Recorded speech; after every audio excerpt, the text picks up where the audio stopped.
Greetings, collectors, followers and friends. Tom Hughes here with some more thoughts on painting. I know what you're thinking. Why is Tom sat in a hammock? Well, it's not a hammock actually, it's a contemplation swing. So I set this up in my studio, well, mainly because I thought it would be cool to have a hammock in the studio. But I actually sit in it when I'm doing big studio paintings. When I want to step back and have a look at it, I'll climb into the hammock and just have a swing for 5 or 10 minutes and just look at the painting from a distance. And it's a comfortable way to have a think. So yeah, hence the contemplation swing. It's not a hammock. Today's episode is brought to you by bronchitis. I'm ill again. I'm always ill. Today's episode is about my.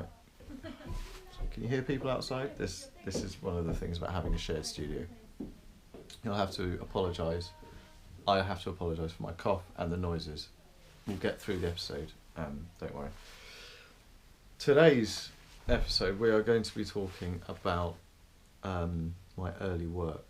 One of the episodes of Thoughts on Painting on in Wales that I did on a Gower, I showed some old work, and I got a lot of interesting feedback from that. People seem to really like it. They seem to really like seeing this, seeing the old stuff. So I thought I'd show you all of it, the whole wedge of the early work. So let's go through it. This is one that you've seen before. This was on the episode I just mentioned. This is the first plein air painting I ever did. So this was April 1st, 2012, Gloucester Docks.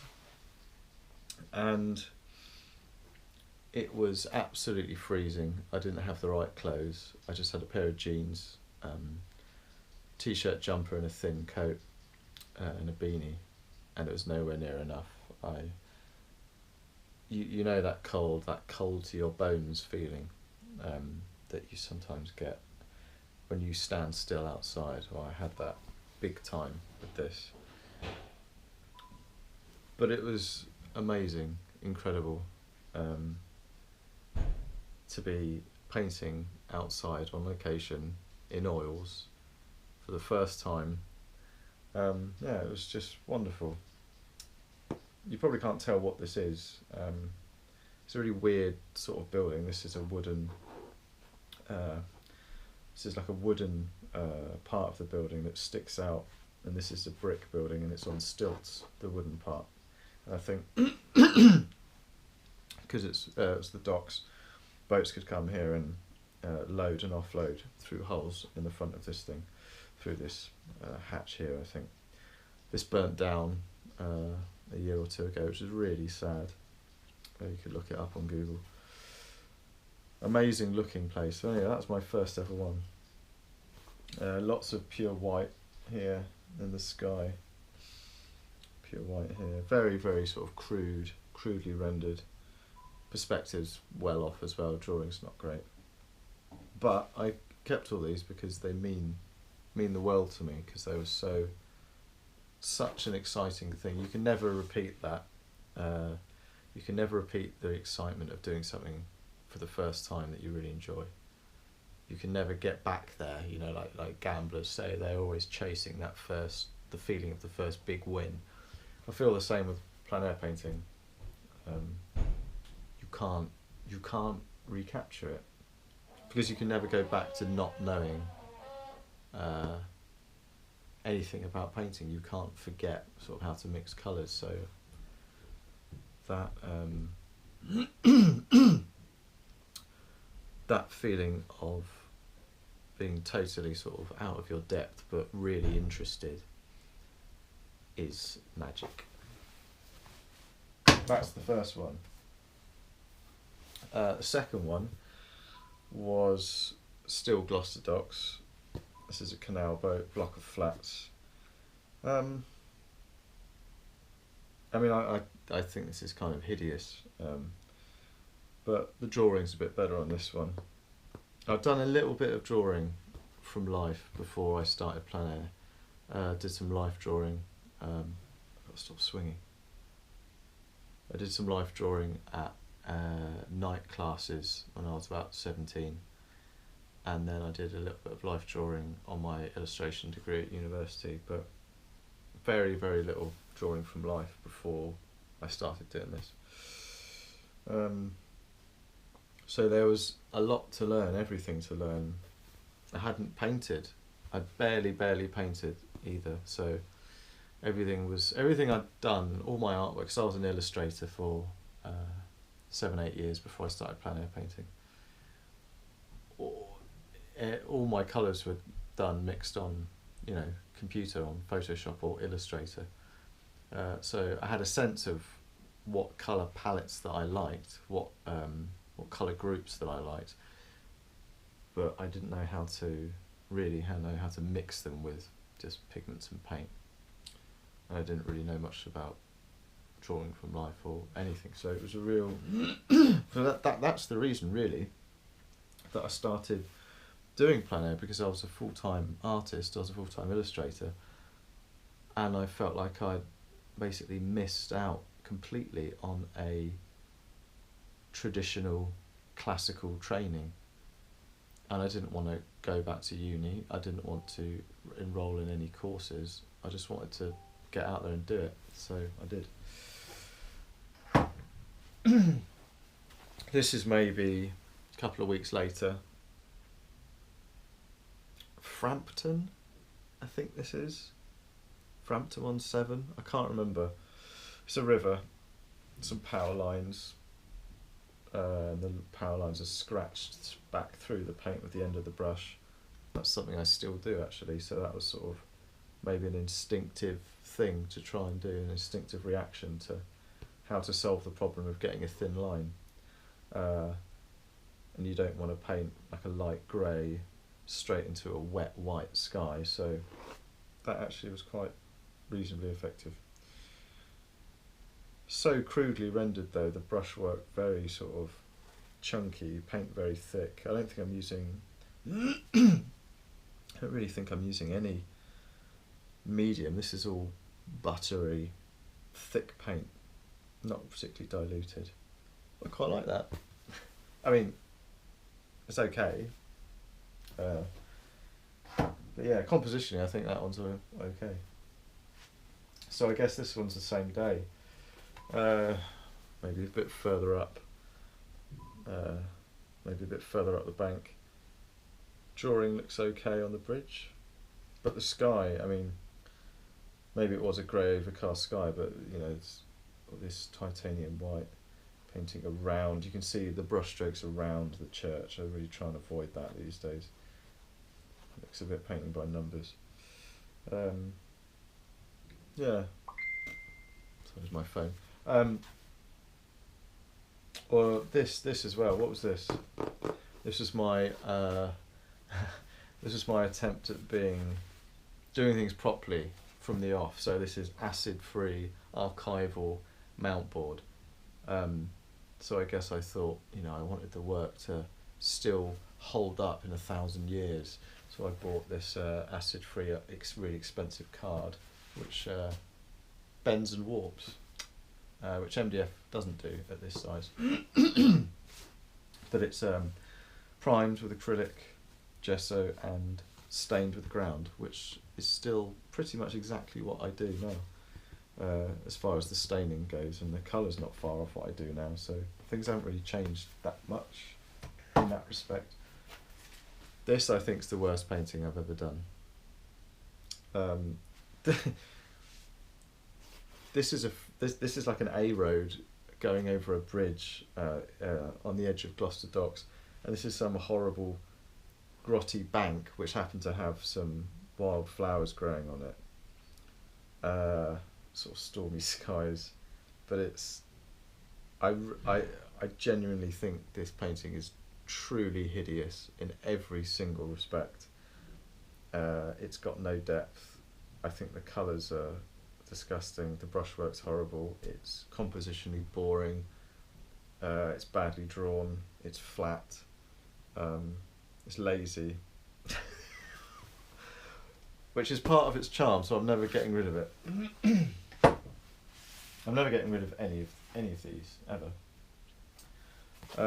This has sort of got sort of similar issues, but at least there's a simple.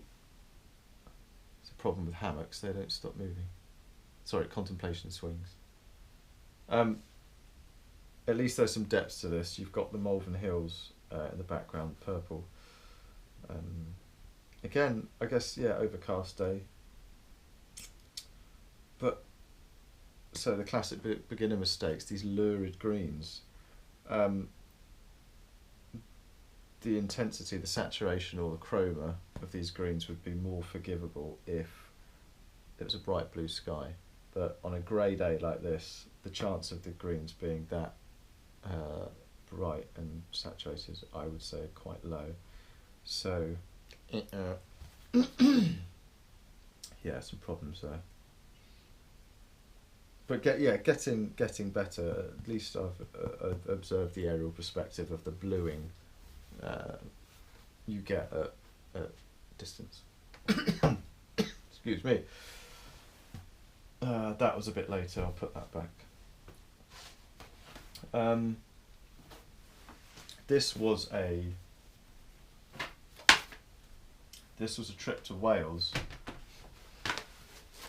I was standing in a rapeseed field. I think it was rapeseed. This bright yellow stuff. That's Penafan, I think. It's down the road from my parents' house in Brecon Beacons. What went wrong on this one? I mean, all these are classic examples of looking but not seeing. The thing that your brain does when you start is it sees a scene, and before you realise you should be squinting down and all that sort of stuff, it just sees things sort of very literally, and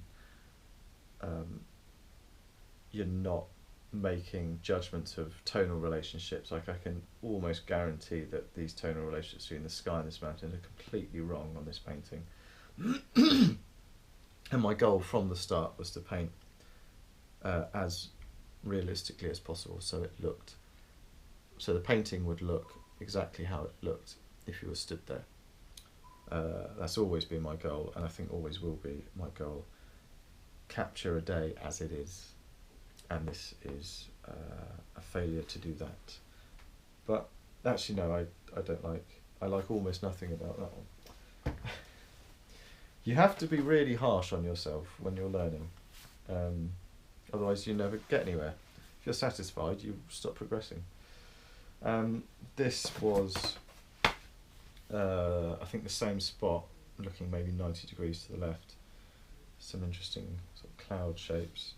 I remember when I'd finished these, I went back to Mum and Dad's house, and I sort of laid them all up against the wall, and I was like, yeah, really, really pleased, really excited, I had a great day.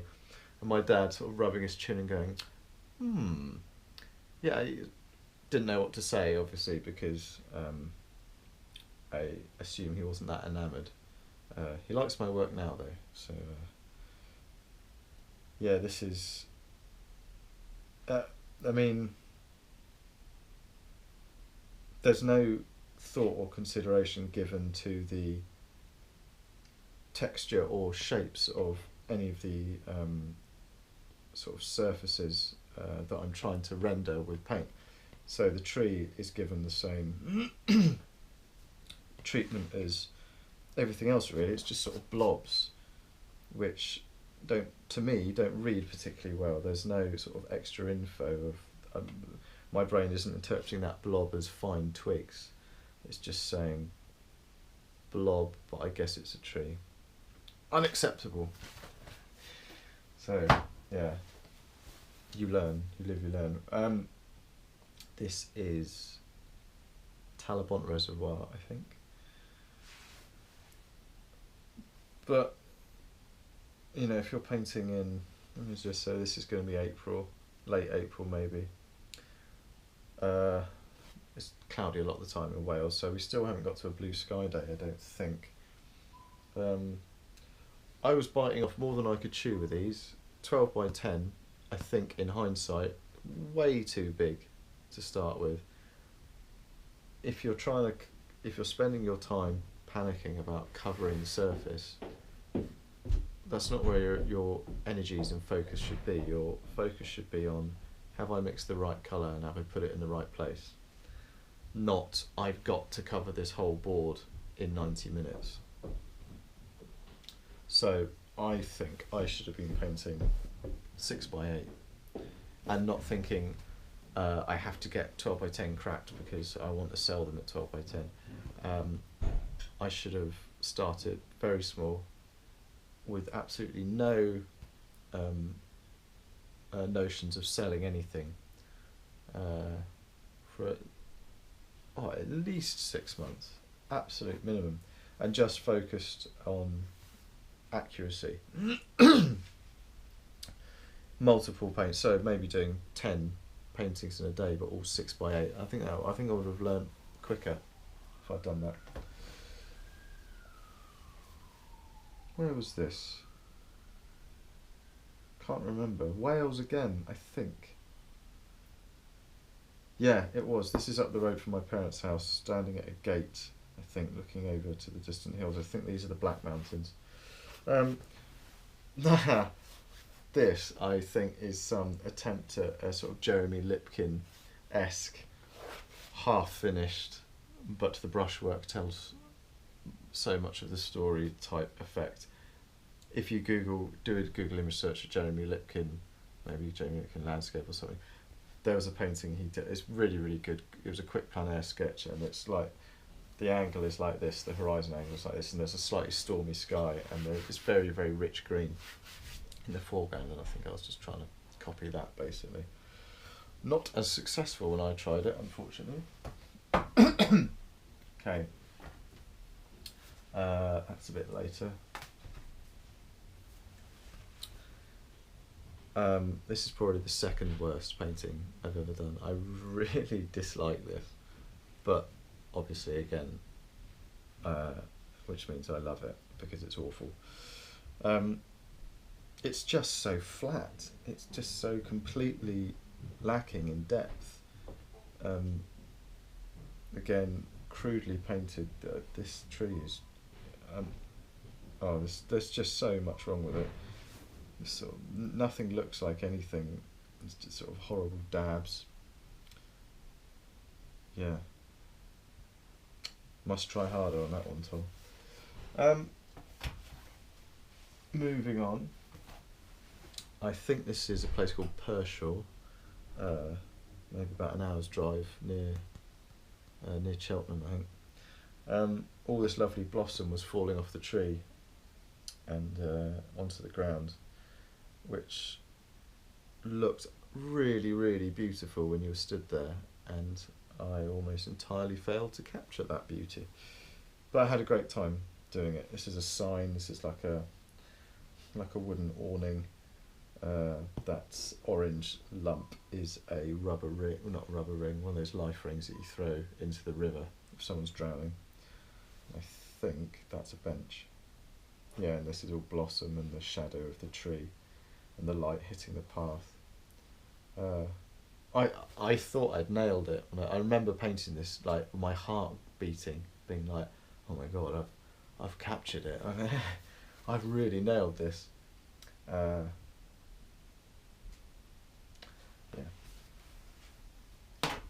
What else? This I showed on the video on the Gower. And as I said in that video, there was elements in this where I had heard hills are blue in the far distance, so I mixed this electric blue without, properly looking.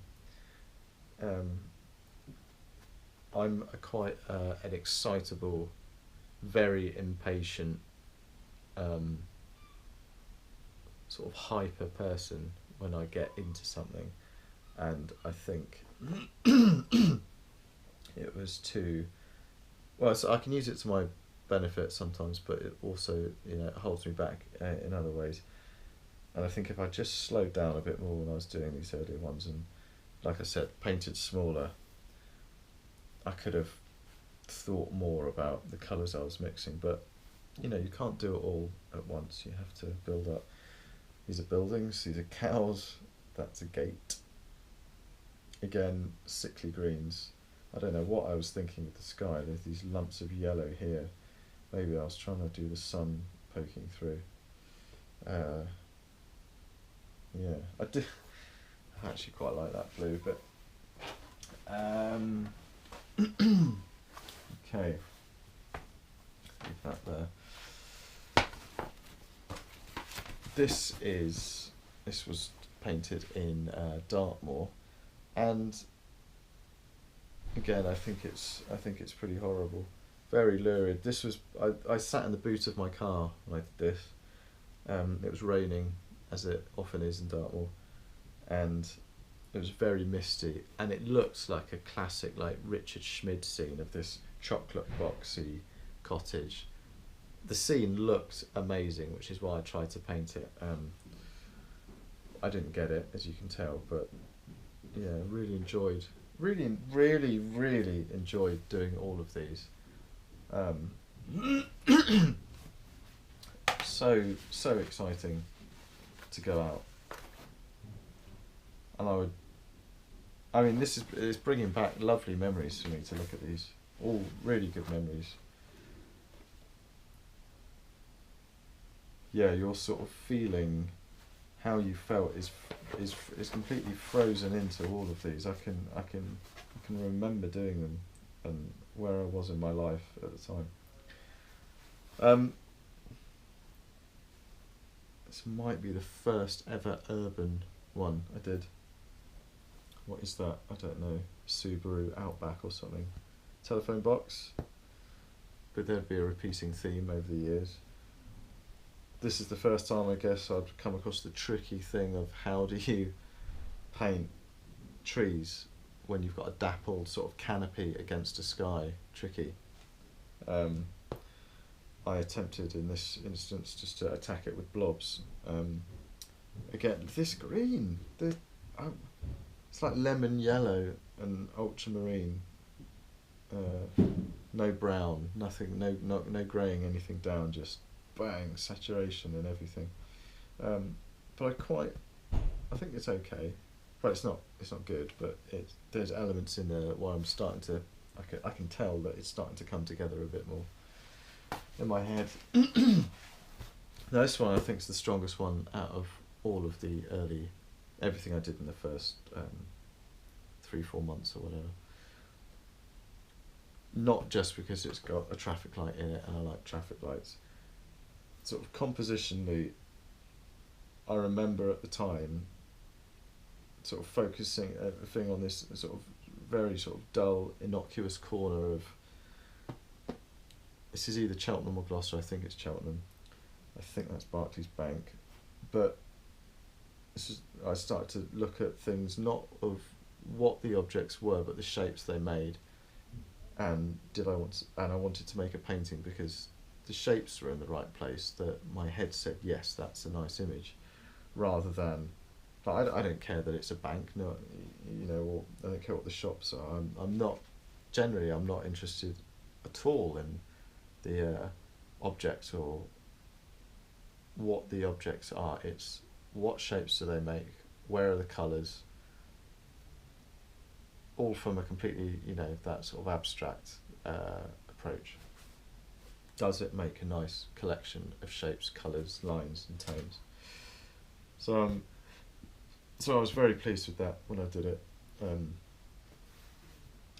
it still makes me feel good to look at it. Shall I shut this blind? I think I should.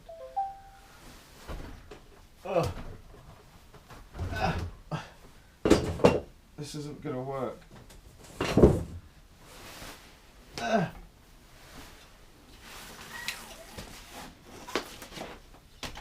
That's better.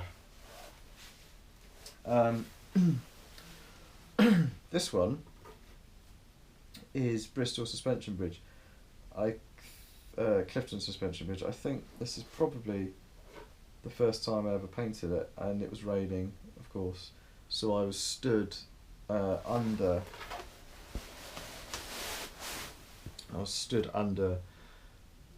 The Cumberland Basin flyover to shelter from the rain, which meant that I was in shade. My painting was in shade and my scene was brightly lit, which was my first experience of what happens when you do that. Which is, your painting looks dark, so you mix lighter colours, so everything's in way too high a key. Then you bring the painting into normal light and you realise it looks completely different and it's all wrong. So the learning curve when you first go out plein air painting is just so steep. Every single painting, I'd go home with my head literally, my brain literally spinning for hours and hours about what I'd painted, what went wrong, why did it go wrong, and how I was gonna cope with it the next time I went out. And that's the key to learning quickly. Extremely self-critical and humble honesty about what you did wrong and why you think it went wrong and how you'd fix it next time. This is Bristol again. Really bright white sky, but you know, again, painting on grey days. This, I remember thinking at the time, oh, I would have these sort of breakthroughs in my head, and I'd be like, right, not only is there a composition to consider of the main shapes and objects in the scene, but there's also composition in terms of how far you go to the edge of your board with the paint. So the shape that the painted area makes is part of the composition in itself. And you controlling how much of the scene you paint affects the composition, which is true, but this was sort of I think I overdid it a bit there. Drawing wise, I think that's actually pretty decent. I know this spot really well, and I think my drawing was definitely tightening up at this point. So yeah, quite attached to that one. No explanation for this one at all. This is really unlike me, so this is a real experiment. I remember this was a really hot day, very bright day. I think I painted this under the shade of trees, so again that would explain why this is so bright. I mean, this is almost neon. But all the colours in this are sort of super saturated, even beyond what I would do in accidentally, you know, in error. This is sort of deliberate oversaturation, which I've never done before or since. I obviously sort of had a go at it and didn't feel it was for me. It's a whole new excuse me. It's a whole new can of worms, that.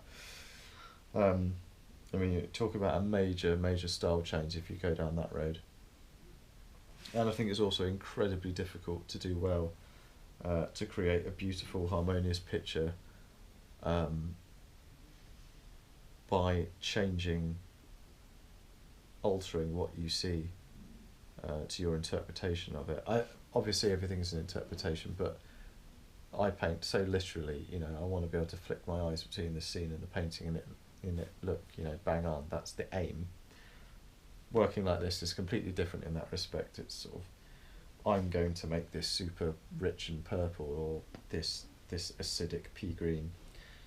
It's a very different approach, and some people are amazing at it, but I guess I considered it wasn't for me, which I think was the right move.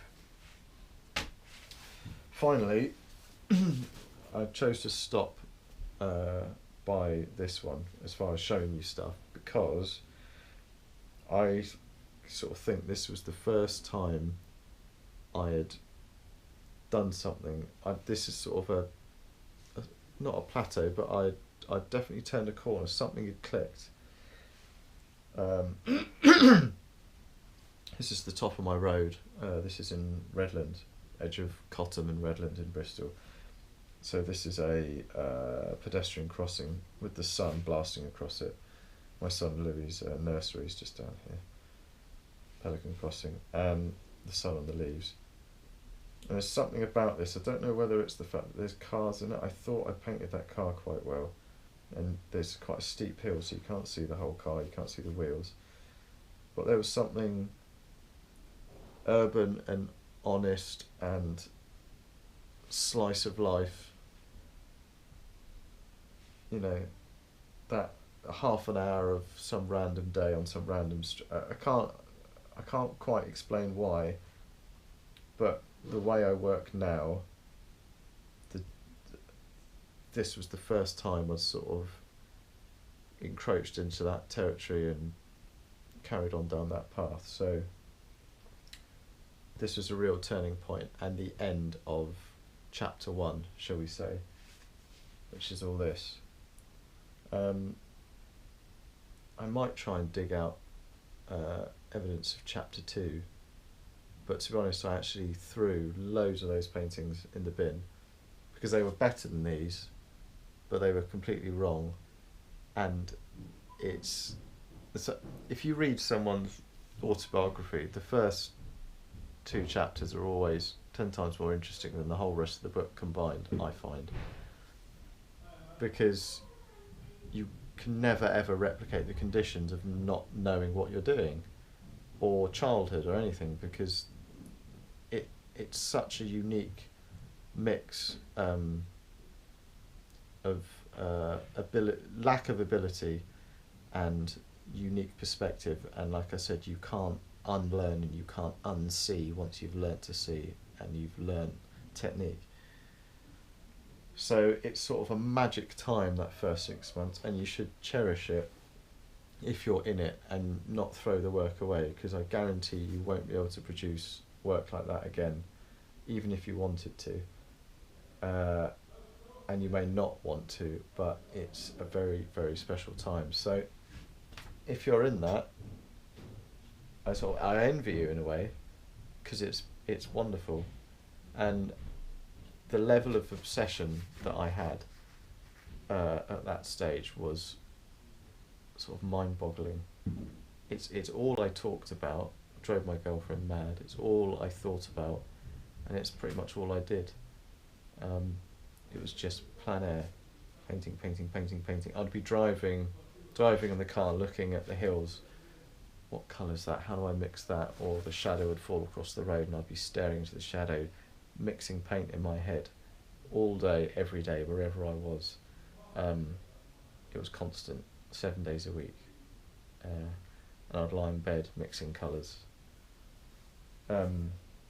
Whether that's like a personality thing or it happens to, I think it happens to a lot of painters, and it's a very efficient way to learn, just because of the sheer sort of amount of data you're crunching through.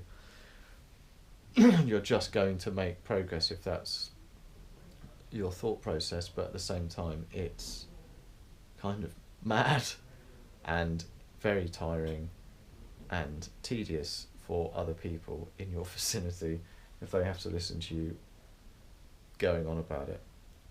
But if you do have that sort of personality, that totally obsessive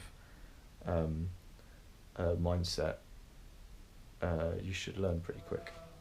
So that's that. Thanks very much for watching. I hope it was interesting, and see you again soon. Bye bye.